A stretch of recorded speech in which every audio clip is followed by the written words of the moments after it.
अनमोल वचन अखिल भारतीय संत मत सत्संग के संस्थापक और गृहस्थ में आनंद योग के जनक परम संत महात्मा परम पूज्य श्री यशपाल जी महाराज अर्थात परम पूज्य भाई साहब जी द्वारा प्रतिपादित इन अनमोल वचनों का पालन करना अति आवश्यक है। ये वचन हमारी गृहस्थ आध्यात्मिक साधना के लिए मूलभूत सिद्धांत हैं, जो इस प्रकार हैं। हम दुनिया की हर चीज की कीमत आंकते हैं, अपने मानव जीवन की कीमत भी जाने व परमात्मा की प्राप्ति हेतु साधना करें। मनुष्य योनि एक उपहार है, इसीलिए परमात्मा को धन्यवाद देते हुए आधा घंटा प्रातःकाल, आधा घंटा सायंकाल पूजा अवश्य करें। सत्संग, सतनाम व सद्गुरु को प्राथमिकता देते हुए इसी के आधार पर ध्यान योगाभ्यास अवश्य करें व गृहस्थ के कार्यों को परमात्मा का कार्य समझकर उसी की याद में संपन्न करें।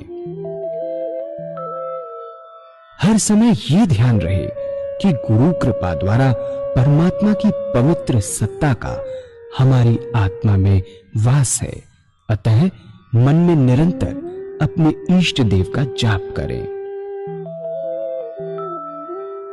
मान सम्मान की इच्छा ना करें व अपमान से दुखी ना हो। परमात्मा के अतिरिक्त किसी और का भय ना करें। दूसरों की बुराई न करें, न सुने, सत्य व मधुर बोलें, अश्लील शब्द मुंह से ना निकालें, सभी से नम्रतापूर्ण व सुंदर व्यवहार करें। धर्म पत्नी के अतिरिक्त अपने से बड़ी से माता जैसा, बराबर की से बहन जैसा व छोटी से पुत्री जैसा व्यवहार करें।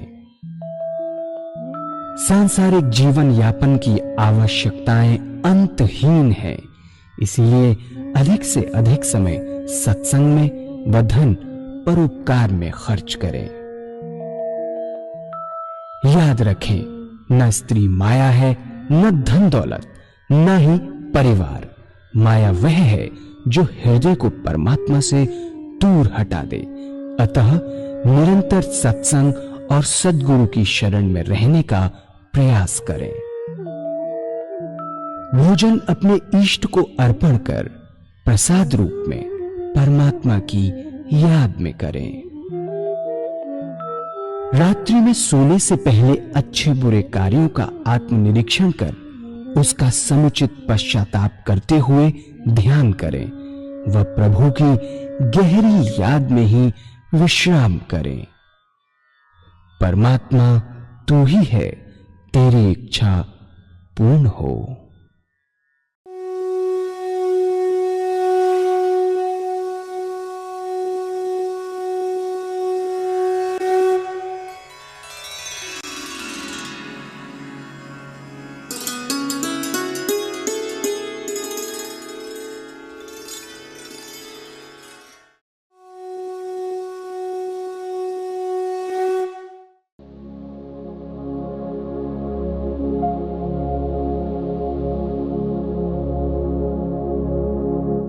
जय सद्गुरुदेव जय पद शरणं श्रेयस्वरूप चरणों शरणं।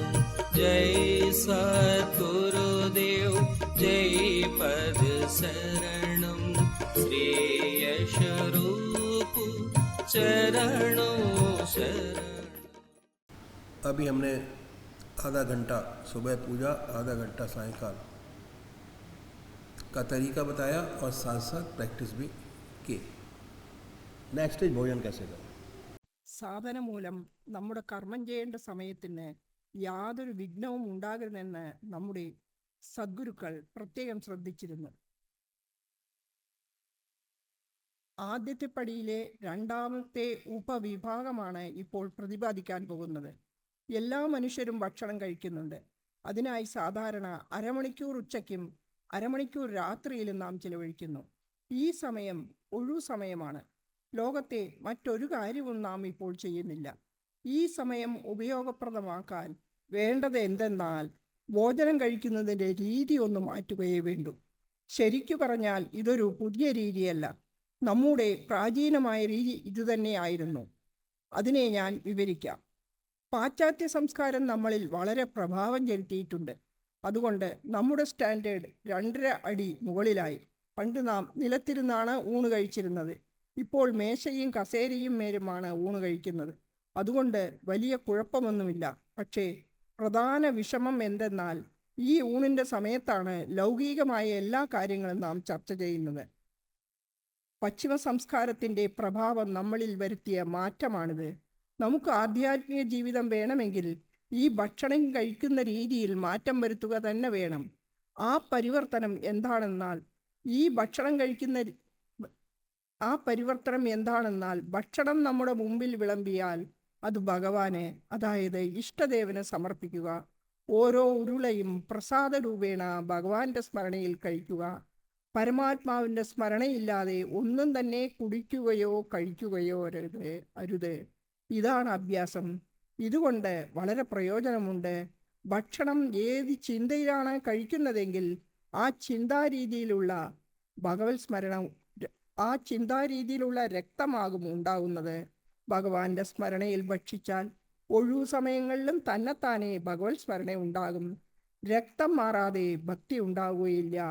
ഗീതയിൽ ഭഗവാൻ ശ്രീകൃഷ്ണൻ സാധകർക്ക് വിശേഷമായ 4 കാര്യങ്ങളാണ് അനുഷ്ഠിക്കാനാണ് പറഞ്ഞിരിക്കുന്നത്. ആദ്യം ആഹാരശുദ്ധി, രണ്ടാമത് വിഹാരശുദ്ധി, മൂന്നാമത് അഭ്യാസം, നാലാമത് വൈരാഗ്യം. ഇതാണ് ആഹാരശുദ്ധിക്കായി നാം ചെയ്യേണ്ടത്. ഈ എളുപ്പ വഴിയാണ് നമ്മുടെ സദ്ഗുരുക്കൾ നമുക്ക് പറഞ്ഞു തന്നിരിക്കുന്നത്. ഈ രീതിയിൽ ഭക്ഷണം കഴിക്കുമ്പോൾ ഏതുവിധ രക്തമാണോ ശരീരത്തിൽ ഉണ്ടാകുന്നത് അത് പരമാത്മാവിൻ്റെ സ്മരണയിൽ കലർന്നതായിരിക്കും. വെറുതെ ഇരിക്കുമ്പോഴും ഈശ്വര സ്മരണ തന്നെ താനേ ഉണ്ടാകും. മനസ്സ് മറ്റു വഴിക്ക് പോകുകയുമില്ല. രണ്ടാമതായി, ഭോജനം നാം ഭഗവാന്റെ സ്മരണയിലാണല്ലോ കഴിക്കുന്നത്. പൂജയും പരമാത്മാവിൻ്റെ സ്മരണയിൽ തന്നെയല്ലേ ചെയ്യുന്നത്. അതുകൊണ്ട് ഈ അരമണിക്കൂർ ഉച്ചയ്ക്കും അരമണിക്കൂർ രാത്രിയുമിലുള്ള ഭക്ഷണ സമയം അഭ്യാസം കൊണ്ട് പൂജയായി മാറും. മൂന്നാമത്തെ കാര്യം എന്തെന്നാൽ സദ്ഗുരുക്കൾ സ്വാതന്ത്ര്യ നിഗ്രഹത്തിന് വളരെ പ്രാധാന്യം കൊടുത്തിട്ടുണ്ട്. സ്വാദിൽ നിയന്ത്രണം ഉണ്ടാകാത്തിടത്തോളം കാലം ആത്മാവിന് ഇന്ദ്രിയങ്ങളിൽ നിയന്ത്രണം ഉണ്ടാകുന്നില്ല. മഹാത്മാഗാന്ധി തൻ്റെ ബ്രഹ്മചര്യയെക്കുറിച്ചുള്ള പുസ്തകത്തിൽ സ്വാതന്ത്ര്യ നിഗ്രഹത്തിന് വളരെ പ്രാധാന്യം കൊടുത്തിട്ടുണ്ട്. സ്വാദിൽ നിയന്ത്രണം കിട്ടുവാൻ നമ്മുടെ സദ്ഗുരുക്കൾ പറഞ്ഞു തന്ന രീതി വളരെ യുക്തിയുക്തമായതും സുന്ദരവുമാണ്. പല മഹാത്മാക്കളും ഇക്കാര്യത്തിൽ വളരെ വിഷമം അനുഭവിക്കാറുണ്ട്. സ്വാതന്ത്ര്യ നിഗ്രഹം ചെയ്യുന്നത് ചിലർ പഴയത് കഴിച്ചും മധുരം കഴിക്കാതെയും, ചിലർ എല്ലാം കൂടി കഴിച്ചും, ചിലർ പുല്ല് കഴിച്ചും തപസ്സനുഷ്ഠിക്കുന്നു. നോക്കൂ, നമ്മുടെ സദ്ഗുരുക്കൾ എത്ര നല്ല കാര്യമാണ് പറഞ്ഞു തന്നിരിക്കുന്നത്. സ്വാതന്ത്ര്യ നിഗ്രഹത്തിന് ഭക്ഷണം പരമാത്മാവിൻ്റെ സ്മരണയിൽ കഴിക്കുകയും കുടിക്കുകയും ചെയ്യുക. തന്നെത്താനെ സ്വാതന്ത്ര്യ നിഗ്രഹം ഉണ്ടാകും. ഇപ്പോൾ നമുക്ക് 2 മണിക്കൂർ ഭഗവത് സ്മരണ കിട്ടുകയായി. അതായത് അരമണിക്കൂർ രാവിലത്തെ പൂജ, അരമണിക്കൂർ രാത്രി പൂജ, അരമണിക്കൂർ ഉച്ചഭക്ഷണം, അരമണിക്കൂർ രാത്രി ഭക്ഷണം. എല്ലാ മനുഷ്യരും ഉറങ്ങുന്നുണ്ട്. അതിന് നാം 6 മണിക്കൂർ ശരാശരി ചിലവാക്കുന്നുമുണ്ട്. 6 മണിക്കൂർ നാം ഉറങ്ങുന്നു. ഈ സമയം വെറുതെ പോവുകയാണ്. ഇതിനെ എങ്ങനെ പ്രയോജനപ്പെടുത്താമെന്ന് നോക്കാം. ഭഗവാൻ ശ്രീകൃഷ്ണൻ വിഹാരശുദ്ധിയിൽ പ്രത്യേക ഊന്നൽ കൊടുത്തിട്ടുണ്ട്. നമ്മുടെ സദ്ഗുരുക്കളുടെ ഉപദേശമാണ് നാം ഉറങ്ങുന്നതിന് മുമ്പ് 20 മിനിറ്റ് പരമാത്മാവിൻ്റെ സ്മരണയിലായാൽ വിഹാരശുദ്ധി നമുക്ക് അനായാസേന കൈവരിക്കാമെന്ന്. ഇത് സ്വായത്തമാക്കാനുള്ള രീതി അവർ പറഞ്ഞു തന്നിരിക്കുന്നത് ഇപ്രകാരമാണ്. ദിവസത്തെ ലൗകിക കാര്യങ്ങളെല്ലാം അവസാനിച്ച് തൻ്റെ കിടക്കയിൽ ഉറങ്ങാൻ പോകുന്നതിന് മുമ്പായി 20 മിനിറ്റ് ഭഗവത് സ്മരണയിൽ കഴിയുക. അതിനായി കിടക്കയിൽ ഇരിക്കുക. ആസനത്തിൽ ഇരിക്കേണ്ട ആവശ്യമില്ല. ഇരുന്ന ശേഷം ഒരു ആത്മനിരീക്ഷണം നടത്തുക. തൻ്റെ ആത്മാവിനോട് തന്നെ ചോദിക്കുക, ഇന്ന് എന്തെങ്കിലും നല്ല കാര്യം ചെയ്യുവാൻ കഴിഞ്ഞിട്ടുണ്ടോ? എന്തെങ്കിലും പരോപകാരം ചെയ്യുവാൻ കഴിഞ്ഞുവോ? മറ്റുള്ളവർക്ക് സഹായം നൽകി അവരുടെ ആത്മാവിന് പ്രസന്നത കൊടുക്കാൻ കഴിഞ്ഞിട്ടുണ്ടോ? എങ്കിൽ അവയെല്ലാം ഭഗവാൻ അർപ്പിക്കുക. ഹേ പ്രഭു, അവിടുത്തെ ദയ കൃപ ഒന്നുകൊണ്ട് മാത്രമാണ് ഈ നല്ല പ്രവൃത്തികൾ ചെയ്യുവാൻ കഴിഞ്ഞത്? ഈ സേവകന് എന്തു ശക്തിയാണുള്ളത്? നല്ലത് ചെയ്യുവാൻ അവിടുന്ന് അവസരം തന്നു, അതിനാൽ ചെയ്തു. അങ്ങനെ ഈ നന്മയെല്ലാം ഭഗവാൻ അർപ്പിക്കുക. അവിടുത്തെ ദയാകൃപ കൊണ്ട് ചെയ്തതെല്ലാം അവിടേക്ക് അർപ്പിക്കുന്നു എന്ന്. പിന്നെ ചിന്തിച്ചു നോക്കുക, വല്ല ചീത്തകർമ്മങ്ങളും ചെയ്തിട്ടുണ്ടോ എന്ന്, തന്നിൽ വല്ല പോരായ്മകളും ഉണ്ടോ എന്ന്. ഇത് തൻ്റെ ആത്മാവിനോട് തന്നെ ചോദിക്കുക. പുറമേയുള്ള ആളുകളോട് ചോദിക്കേണ്ട ആവശ്യമില്ല. നിങ്ങളുടെ ആത്മാവ് തന്നെയാണ് ശരിയായ മാർഗദർശി. നിങ്ങളുടെ ആത്മാവ് പറയുകയാണ് ഒന്നുമില്ല എങ്കിൽ നല്ല കാര്യമാണ്. പക്ഷേ ആത്മാവ് പറയുകയാണ് കളവുണ്ട്, കാപട്യമുണ്ട്, കാമം, ക്രോധം, ലോഭം, മോഹം, അഹങ്കാരമുണ്ട് എന്ന്. അത്തരം ചിലത് കാണുന്നുണ്ടെങ്കിൽ അതിനുവേണ്ടി പശ്ചാത്തപിക്കണം, പ്രായശ്ചിത്തം ചെയ്യണം. നാം പരമാത്മാവിൻ്റെ മുമ്പിൽ, തൻ്റെ ഇഷ്ടദേവന്റെ മുന്നിൽ പ്രായശ്ചിത്തം ചെയ്യണം. ഈ കുറവുകളിൽ നിന്ന് മുക്തി നേടുവാനായി പ്രാർത്ഥിക്കണം. പ്രാർത്ഥന വളരെ ഫലപ്രദമാണ്. പ്രാർത്ഥനയുടെ ഏറ്റവും നല്ല രീതി സാധിക്കുന്നുവെങ്കിൽ അത്തരം ചെറിയ ദോഷങ്ങൾ എടുക്കുക. ഉദാഹരണമായി നാം ചിലപ്പോൾ പൊങ്ങച്ചം പറയുമ്പോൾ പല ചെറിയ നുണകൾ പറയുന്നു. അതുകൊണ്ട് എന്തു പ്രയോജനമാണുള്ളത്? നുണ തന്നെയല്ലേ? യാതൊരു കാര്യവുമില്ലാതെ എന്തിനു നുണ പറയണം? തനിക്ക് തോന്നുന്നുവെങ്കിൽ ഇത്തരം ചെറിയ ചെറിയ കാര്യങ്ങൾ എടുക്കുക, വലിയ കാര്യങ്ങൾ എടുക്കരുത്. നാം പരമാത്മാവിനോട് പ്രാർത്ഥിക്കുക, ഹേ പ്രഭു, എനിക്ക് ശക്തി പ്രദാനം ചെയ്താലും നാളെ മുതൽ ഈ ചെറിയ ദുർഗുണം ഉണ്ടാകാതിരിക്കട്ടെ എന്ന് പരമാത്മാവിൻ്റെ മുന്നിൽ പ്രതിജ്ഞ ചെയ്യുക. അങ്ങനെ ആ ദുർഗുണത്തെ പിറ്റേന്ന് മുതൽ ത്യജിക്കുക. അങ്ങനെ ദുശ്ശീലങ്ങളെ ഓരോന്നായി ഇല്ലാതാക്കുവാൻ സാധിക്കുമെങ്കിൽ നമ്മുടെ ഇച്ഛാശക്തി കൂടുതലാകും. അങ്ങനെ വലിയ വലിയ ദുർഗുണങ്ങളിൽ നിന്ന് മുക്തി നേടുവാൻ കഴിയുകയും ചെയ്യും. പ്രധാനമായത് എന്തെന്നാൽ നാം ഭഗവാനോട് എന്തു പ്രതിജ്ഞ ചെയ്യുന്നുവോ അത് 100% അനുസരിച്ചേ മതിയാവൂ. അല്ലെങ്കിൽ ഇച്ഛാശക്തി കുറഞ്ഞു പോകും. സംശയമുണ്ടെങ്കിൽ പ്രതിജ്ഞ ചെയ്യാതിരിക്കുകയാണ് നല്ലത്. പക്ഷേ പ്രതിജ്ഞ ചെയ്ത് അനുസരിക്കാതിരുന്നാൽ അത് തെറ്റാണ്. പ്രതിജ്ഞ ചെയ്തുവെങ്കിൽ അത് പൂർണ്ണമാവണം. എന്നാൽ ഇച്ഛാശക്തി കൂടിക്കൊണ്ടേയിരിക്കും. അതിനുശേഷം ഇഷ്ടദേവനെ ധ്യാനിക്കുക. ധ്യാനം നന്നായി എന്ന് തോന്നിയാൽ അതേ ധ്യാനത്തിൽ ഉറങ്ങുക. ഇതാണ് അഭ്യാസം. ഈ അഭ്യാസം നിരന്തരമായി ചെയ്യുന്നുവെങ്കിൽ വിശേഷ ലാഭമുണ്ടാകും. ആർക്കെങ്കിലും അനാവശ്യമായ ദുസ്വപ്നം കാണുന്നുണ്ടെങ്കിൽ അതില്ലാതാക്കുകയും ഉറക്കം വളരെ ഗഹനമാവുകയും ചെയ്യും. അഭ്യാസം കൂടുന്തോറും നല്ല നല്ല സ്വപ്നങ്ങൾ കണ്ടു തുടങ്ങുന്നു.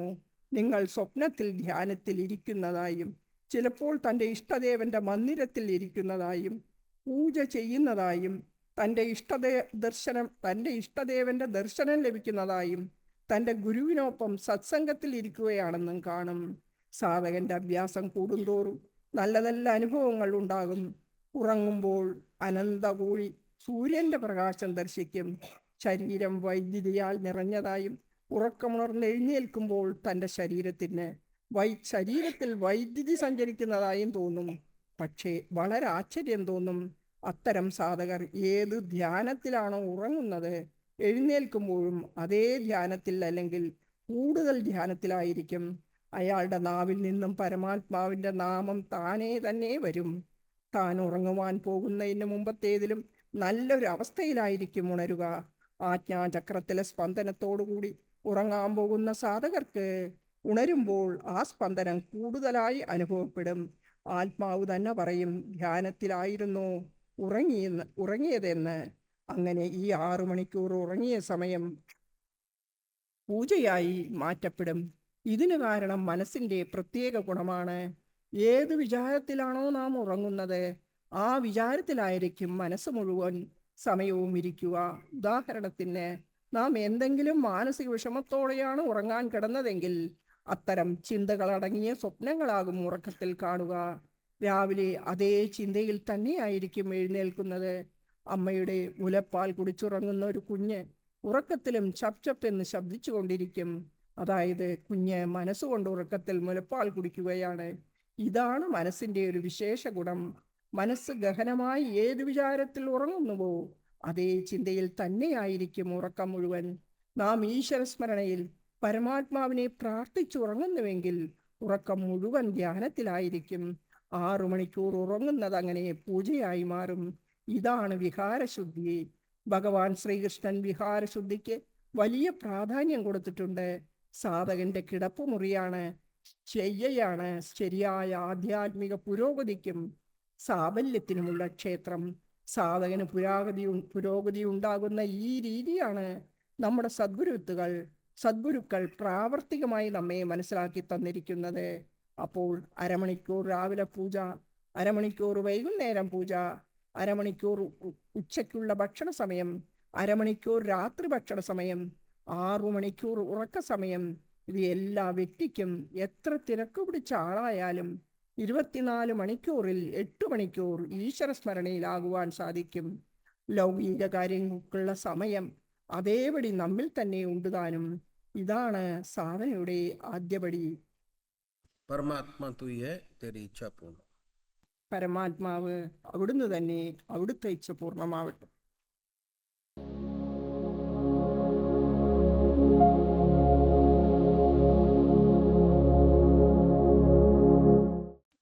जिस परमात्मा की मूर्त को मानते हैं उसको चुनिए,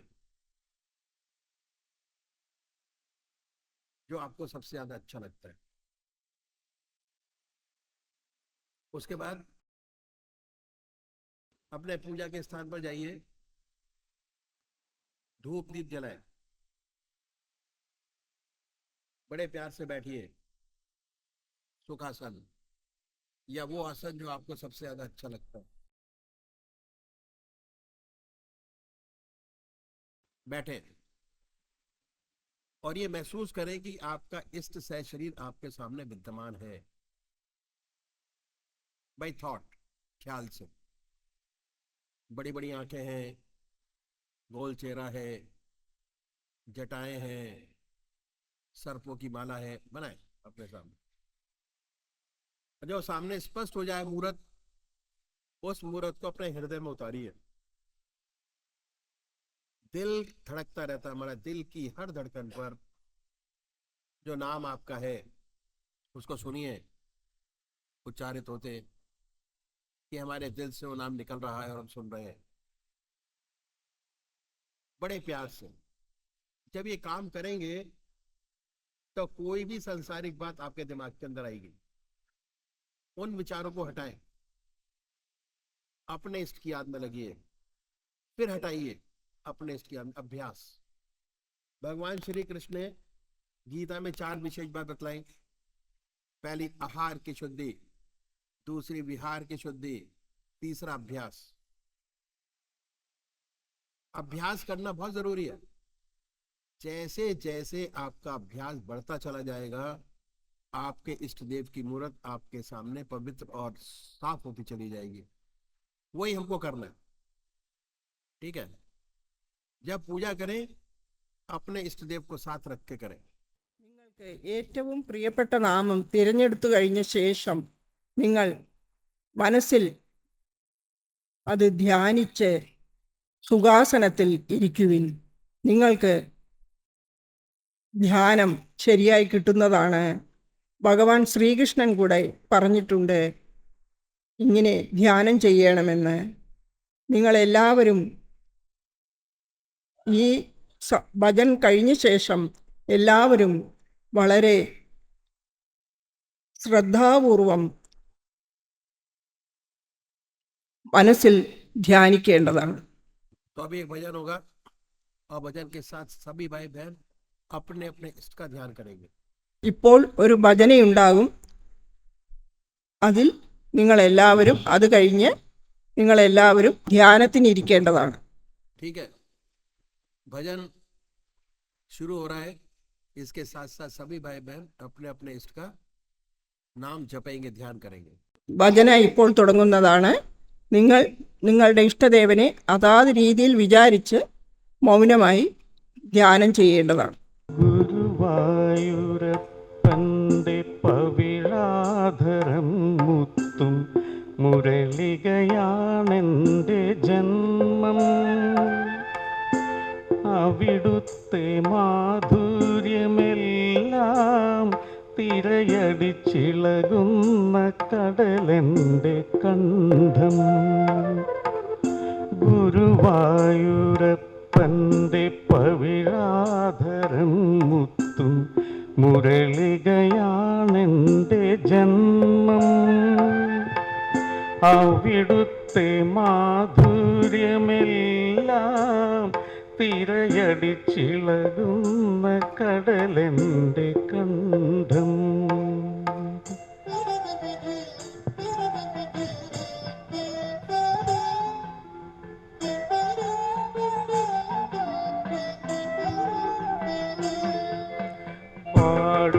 പാടുന്നതെല്ലാം നിൻ കീർത്തനമാക്കുവാൻ പാടുപെടുന്നൊരൻ പുണ്യം.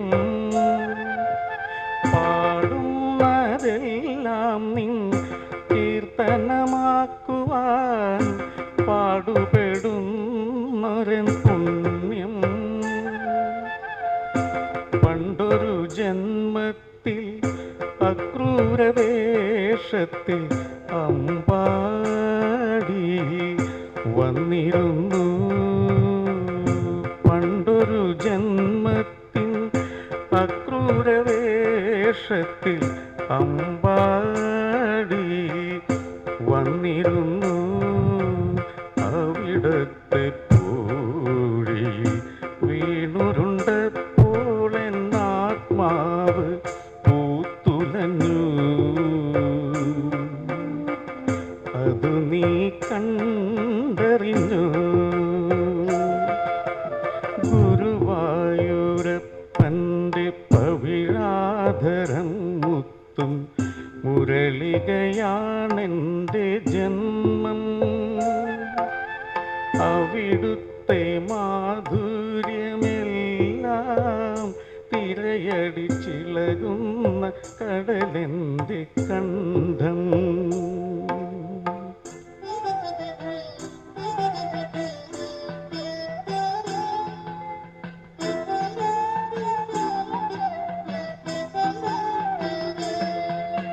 തൂകും മിഴിനീരും പനിനീരായി നിൻ കാൽക്കൽ നേദിച്ചു നിൽക്കുമി ദാസൻ. തൂകും മിഴിനീരും പനിനീരായി നിൻ കാൽക്കൽ നേദിച്ചു നിൽക്കുമി ദാസൻ. പണ്ടൊരു ജന്മത്തിൻ അക്രൂരവേഷത്തിൽ അമ്പാടി.